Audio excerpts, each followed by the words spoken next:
Parang hindi pantay yung cake. Parang tayo na lang dito kabahan.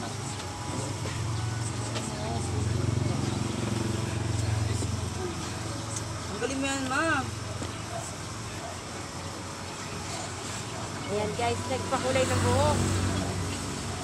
Nagpakulay siya ng buhok. Ano?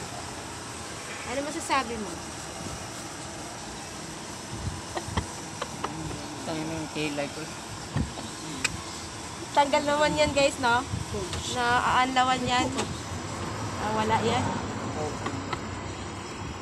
Kasi yung Yung magpakulay. Wala yan. Meron pang kulay na ampanghe. Yung may lotion, ay may ano, cream silk na nakalagay. Ampanghe nun. ano na? Nahalo eh.